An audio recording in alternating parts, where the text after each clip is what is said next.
Blokes, this rugby story is well known, but the Barretts are opening up about Zara to raise awareness about Down syndrome. What's up? Who was your best brother? Because Yeah. It's always the brothers that are with her who are the favourites at the time. No, it's awesome. She's so honest and we love that about her.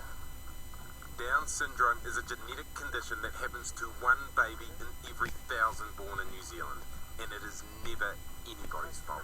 People with Down syndrome need to feel loved and feel valued and included. Zara, like most people with Down syndrome, faces challenges with her speech, but being part of a big family has really helped her improve. For Zara, we've just treated her normal the whole time. I think inclusiveness is massive for any Down syndrome person in New Zealand. The Barretts are dairy farmers in Pangarehu in coastal Taranaki. They say the key to raising the All Blacks, Bode and Geordie and Scott, as well as giving Zara a great life, has been treating everyone equally. She's funny, cheeky and very honest, so if you're playing up, she'll tell you. With being a lovely brother, she'll tell you that too. I'm doing swimming next week. Swimming starting? Yeah. Not everyone with Down syndrome is so lucky, and almost all of them need one-on-one speech therapy, which actually receives no government funding. The Upside Downs charity says it costs families an average of $4,000 a year and up to $10,000. It's so important so they can feel included in conversation and social circumstances, just so they can feel involved and feel that they have value. So the Barretts are working with Upside Downs to fundraise so others can get the therapy they need and give them the gift of speech. Zara without speech couldn't keep us honest, couldn't share her views and points and show and tell us how much she loves us and cares about us and supports us, so it's super special that she can do that. You're awesome, eh, Zazie? Stuff at you. This ordinary Kiwi family, all of them capable of extraordinary things. Now, the mother of the Barretts, Robin, didn't really want to feature in this story. She wanted the focus on Upside Downs, but at one point she handed me this beautiful note, and it is too powerful not to share. It says, Zara brings us all love, loyalty and honesty in its purest form. Zara has taught us all to focus on the things in life that really matter. To find out more about Down syndrome or to donate, go to the Upside Downs website, and tomorrow we'll show you the families that the Barretts are out to help, people who are unable to pay for the speech therapy that their children need, and the miracle of the power of speech.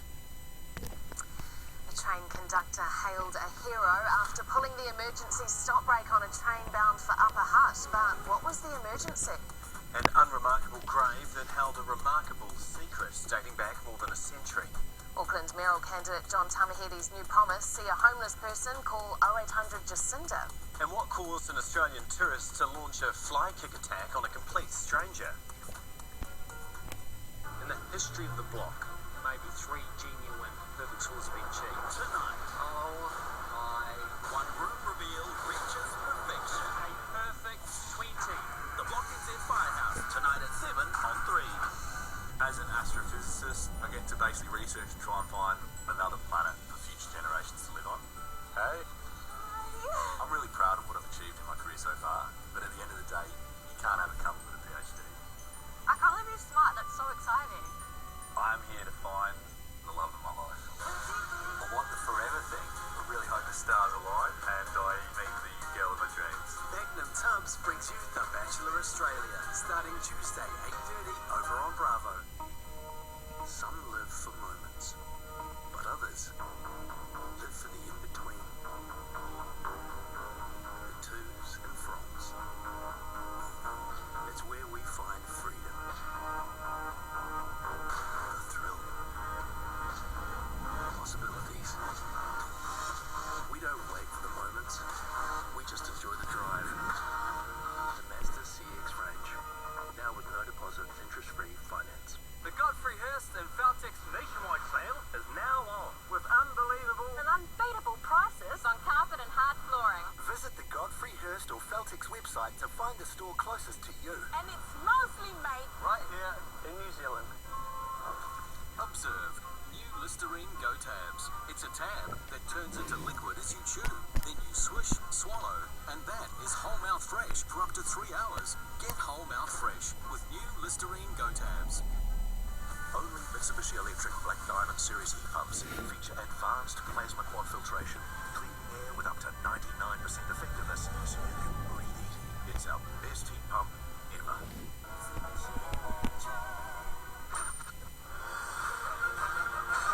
You can't make perfect pizza. That's why Don Pizza Checker quality checks your order, then shows you a photo before it's boxed.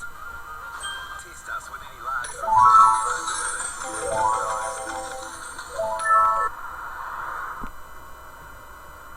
assertive, that's how I describe my driving.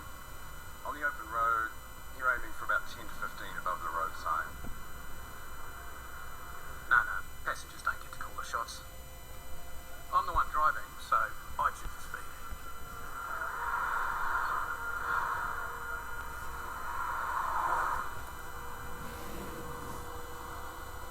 If you want to drive, then you can drive. That's what I always fire back. They just don't understand how you can drive quickly and safely.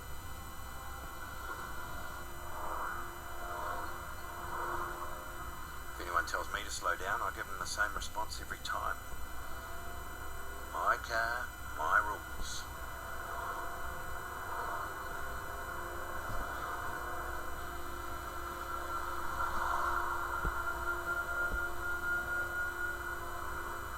Next week, Jeremy is leaving the classy desk at the project and going full bogan. Doesn't look quite right, does it? Bloke like this with a long black. It's actually Americano. It's got extra hot water. Well, nearly. Next week at 7 on the project. Welcome back. The government plans to spend $12 million helping clean up New Zealand estuaries. The Kaipara Harbour will be the first, with some farmers there already pushing to improve farm practices. Emma Cropper reports. It's one small kowhai tree, It's actually a homegrown kowhai. but part of a giant plan to unclog New Zealand's polluted waterways. The more people are aware of what needs to happen, the more it's going to start changing mindsets and getting things happening. Andrew Booth's spent years planting and refencing his family farm to clean up the Kaipara Harbour north of Auckland. Now the government's stepped up, injecting part of a $12 million national fund into the community's efforts to protect New Zealand's largest estuary from mangroves and the sediment that's eroded from farms. We think there's a role for us to play in supporting that work, to hasten that work, and to make sure that we overall stop the degradation, but actually equally start to see improvement in our waterways over time. 700 tonnes of sediment flows into the Kaipara Harbour from several different rivers like this one here. Now the challenge is finding a solution that not only turns that tap off fast, but is also affordable. The government's contribution still nowhere near enough to meet the $300 million a year one report said was needed to fix the problem. This will take a generation to fix. But most of the money in the end is going to be spent by farmers. For years, Andrew's family have used their own money for planting wetlands and refencing, so they'll take any government help they can get. As long as the funding makes it to the right places and actually makes meaningful change on the ground, that's probably the most important. So Andrew can leave his waterways better than how he inherited them, for the next generation to take over and do the same. Emma Cropper, News Hub. 2 people are in a serious condition at Middlemore Hospital tonight after the car they were in crashed into a bakery in Otara. The accident happened on East Tamaki Road just before 6:30 this morning. No one was in the bakery at the time. Meanwhile, one person was killed when their car crashed into a power pole in Dunsandel in Canterbury just after 9 last night. A Wellington Rail employee who kicked an abusive passenger off a train says more people need to stand up to racism. JJ Phillips has been hailed a hero after she stopped her train to deal with a teenager who she says was making racist taunts at another passenger. Dan Lake reports. Stopping a train in its tracks, something that usually only happens in emergencies. But when JJ Phillips pulled the lever, she was putting a stop to more than just the train. We don't condone this type of behaviour here in New Zealand.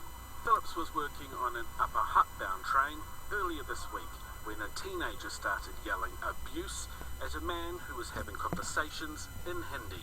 She didn't like another language being spoken. She just kept telling him to F off, telling him to go back to his own country. As the girl's racist rant continued, Phillips pulled the emergency brake and called police. Then I said to her, you're getting off here at the station. And she said, no, I'm not. And I said, well, this train's not moving until you get off the train. The ordeal meant the train was delayed by 20 minutes, but Phillips was applauded by passengers who witnessed the abuse. Phillips told passengers hearing the racist outburst had brought back emotions she felt after the Christchurch mosque attacks. Her actions had earned her morning tea with the mayor and a nomination for the city's Civic Safety Award. If good people don't stand up and take action, then bad things can happen, so that's why it's important that people like JJ stand up for what's right. I was just seen to be doing my job. I never expected this. A humble response from a train manager doing her bit to grind racism to a halt. Dan Lake, News Hub. Turkish authorities are battling a huge forest fire on the Gallipoli Peninsula. The blaze has erupted on a ridge north of the town of Krithia near ground where hundreds of New Zealand soldiers were killed in a suicidal advance in May 1915. Local media is reporting the fire is igniting century-old unexploded artillery shells, causing it to spread rapidly. A Gallipoli veteran who lay anonymously in a Wellington cemetery for 100 years has finally been given a headstone. Not even Corporal William Snellgrove's family knew he'd been laid to rest in Porirua, despite being local residents. Sam Farrell reports. Corporal William Snellgrove, a decorated World War I veteran, officially laid to rest in front of his descendants and members of the Defence Force. Born in the UK, Snellgrove was evacuated from the Great War in 1915 with dysentery and defective vision. Ruled medically unfit to serve, he moved to Wellington and worked as a chauffeur and motor mechanic in Porirua until 1918, when he died from the Spanish flu. We checked his records against the flu records against the records of servicemen, and all of a sudden we found we had another man. Back then, plots would have been marked by crosses which disintegrated long ago. Not only was Corporal William Snellgrove buried in an unnamed grave, his story was also lost in the annals of time. Great-nephew Dennis didn't even know he existed, let alone that he was buried nearby. Ironically, I work about 200 metres down the road, and I've been there for about 20 years, and I pass the cemetery twice every day. Had no idea that he was here. Dennis says his father, his uncles and his grandfather all fought in the Second World War. He and his wife always pay tribute at Anzac Day and now have one more veteran to add to the list. It's put a different perspective on things, and I think probably what we will do is we'll make that little pilgrimage on Anzac Day and put a poppy on all their graves. A once forgotten hero, now officially written into history. Sam Farrell, News Hub.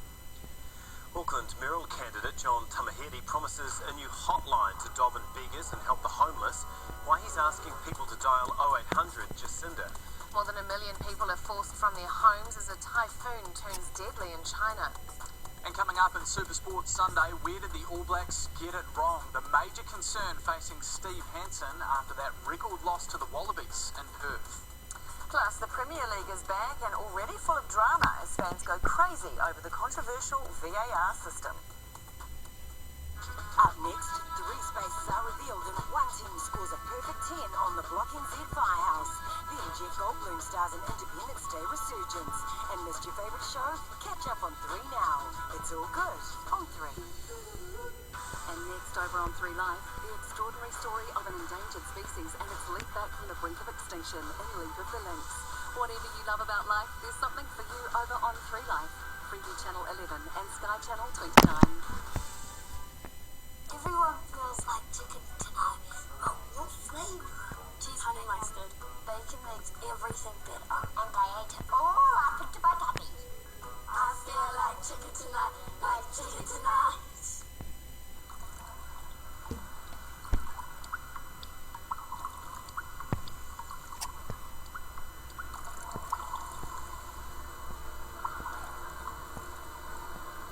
water. Only clean emissions come from a Hyundai Nexo.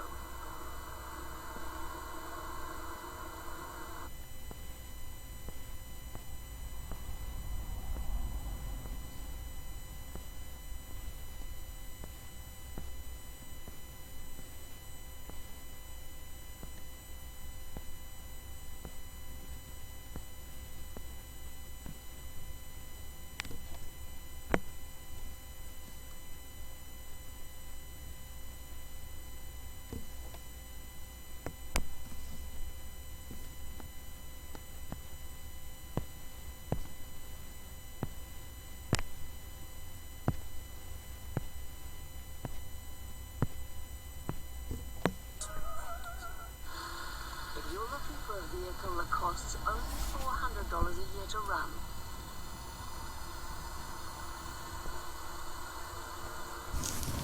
that's Hyundai Kona EV technology.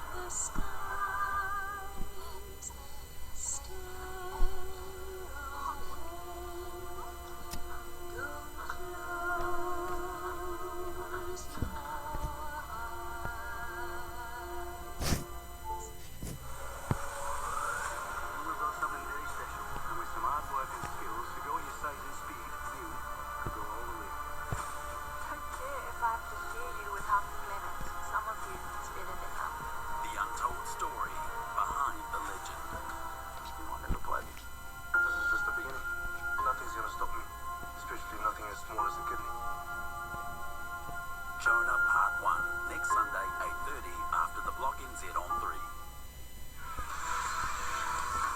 The all-new Swift Sport. Leaner, swifter. Bringing you News Hub Sport. Good evening and welcome into Super Sports Sunday. Well, in less than half an hour, Scott Barrett will face a Sanzar judiciary over the red card incident that proved to be a turning point in last night's loss to the Wallabies in Perth. Yes, and with a suspension looming, it's left Steve Hansen facing a locking crisis. Although, as rugby reporter Ross Carl explains, the coach isn't panicking yet, as his team face the prospect of losing their grip on the Bledisloe Cup. They copped more points than ever, just 2 games from the World Cup. Yet Steve Hansen's not in crisis mode. Don't push the panic button, push the button that says, we're going to learn and get our discipline right, we're going to make our tackles. Judging by the number of sighs at the press conference, he's frustrated though. It's strong footy. Hansen's mood could have been different if at 13-12 down approaching half-time, Scott Barrett hadn't been red-carded for shoulder-charging Wallabies captain Michael Root. Red card didn't help us, but we didn't help ourselves either. Our discipline was poor early in that first half. Barrett's possible 6-week suspension creates a headache at lock, where Brodie Retallick's World Cup is already a doubt. So Hansen has to look at plans C, D, like Patrick Tuipulotu and Jackson Hemmerport. All we've got to do is just stay calm and wait and see where those balls land, basically. Costly brain explosions were a theme, as Adi Savia manhandled Hooper. We piggybacked them into our 22 a lot of the time.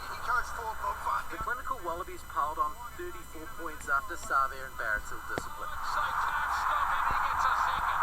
The All Blacks defence had no answer for their up-tempo game, missing 38 tackles. In between coughing up possession with knock-ons and poor passes, there were glimpses of New Zealand's potential. Although they weren't scoring tries, so they've got so much potency. But after 7 seasons of dominance as All Blacks coach, Hansen faces a sad reality, with the Bledisloe Cup on the line next weekend.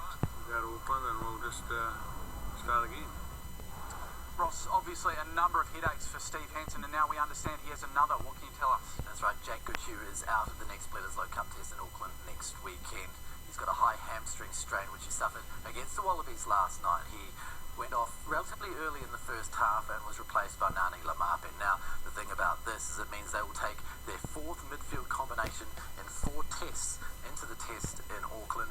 Sonny Bill Williams should be available for this game, though. And then, of course, there's Ryan Crotty, who might be back for the Tonga test. So there's no consistency there when you take into account the 10-15 combination with Mo'unga and Barrett being trialled, a slight locking crisis, and also a trial loose forward combination.